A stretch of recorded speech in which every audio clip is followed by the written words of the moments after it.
The tale begins with Zatoichi, the blind swordsman, embarking on a journey back to his hometown.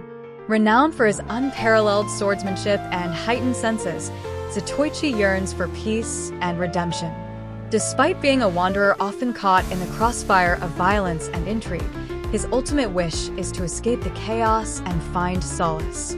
However, his reputation precedes him, and trouble, like an unwanted shadow, follows him wherever he goes.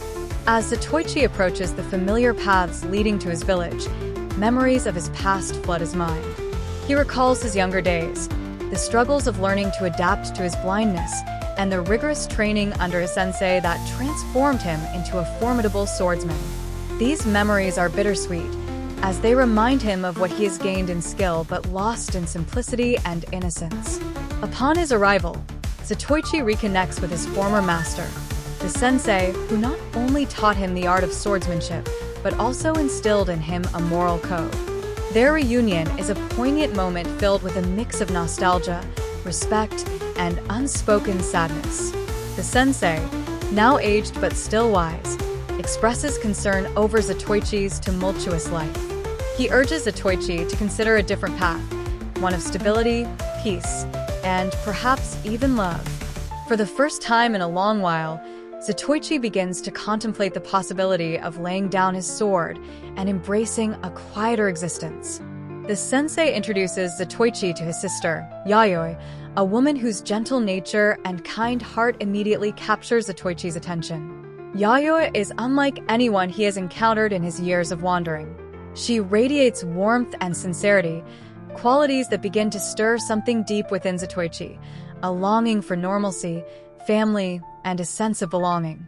As the days pass, Zatoichi finds himself drawn to her, and a bond begins to form between them. Yayoi's presence offers him a glimpse of a future where he is no longer defined by violence or the blade he wields. For a time, peace reigns. Zatoichi helps the sensei and Yayoi with daily tasks, immersing himself in the simple pleasures of village life. Yet, this tranquility is fragile. The village is under the oppressive shadow of a corrupt clan that exploits the hardworking locals, imposing harsh taxes and punishing dissent with brutality. The villagers, too afraid to resist, suffer in silence. Zatoichi's resolve to avoid conflict is tested when the clan's thugs attack Yayoi's family, seeking to extort them for additional wealth. Though reluctant at first, Zatoichi's sense of justice and moral duty compel him to intervene. In a moment of calm determination, he takes up his sword, defending Yayoi and her family with a swift and deadly precision that leaves the attackers fleeing in fear. This act of defiance ignites a series of events that draws Zatoichi deeper into the villagers' plight. Despite his initial hesitation, he becomes a protector and a symbol of hope for the oppressed. However, his actions do not go unnoticed by the clan's leaders. Furious and humiliated, they vow to crush Zatoichi and reclaim their dominance. The clan hires a Ronin, a wandering, masterless samurai with a reputation for ruthlessness and exceptional skill. The Ronin is a dark mirror of Zatoichi, skilled, disciplined, and morally ambiguous. His presence introduces a looming threat that weighs heavily on Zatoichi. The Ronin's mission is clear: to eliminate Zatoichi and restore the clan's authority. As tension escalates, Zatoichi finds himself grappling with conflicting emotions. He longs to build a life with Yayoi, but he cannot ignore the responsibility he feels to protect the innocent villagers. Yayoi, sensing his inner turmoil, pleads with him to choose peace over conflict. Yet, she also understands that his sense of honor and duty leaves him no choice. The inevitable confrontation between Zatoichi and the Ronin is a masterfully crafted moment of tension and drama.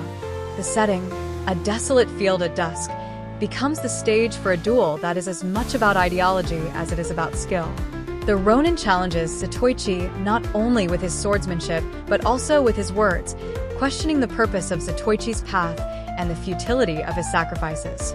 The duel is fierce and unrelenting, showcasing Zatoichi's extraordinary ability to adapt and overcome despite his blindness. Every strike and counterstrike is laden with weight, as both combatants fight not only for survival but for their respective beliefs. Ultimately, Zatoichi emerges victorious, but the cost is profound. The duel serves as a reminder of the endless cycle of violence that defines his life, even as he strives for peace. With the Ronin defeated, the corrupt clan disbands, their grip on the village shattered. The villagers celebrate their newfound freedom, expressing their gratitude to Zatoichi. Yet, amid their joy, Zatoichi feels an aching emptiness. He knows that his presence, while beneficial in the short term, is a constant magnet for danger. Yayoi, heartbroken but understanding, makes the painful decision to let Zatoichi go. She recognizes that his path is one of sacrifice and that his love for her cannot overcome his greater duty to protect others. Their farewell is deeply emotional, filled with unspoken words and lingering glances. Yayoi wishes him peace, even as tears stream down her face. The film concludes with Zatoichi walking away from the village, his silhouette framed against the setting sun. His journey continues, a solitary path marked by heroism, heartbreak, and an unyielding hope that one day he may find the peace he so desperately seeks. The open road ahead symbolizes both the burden and the freedom of his existence. Through the new Tale of Zatoichi, 1963, we are reminded of the complexity of heroism, the sacrifices it demands, and the toll it takes on the soul. Zatoichi's story resonates with universal themes of duty, love, and the eternal quest for redemption, making this film a timeless masterpiece.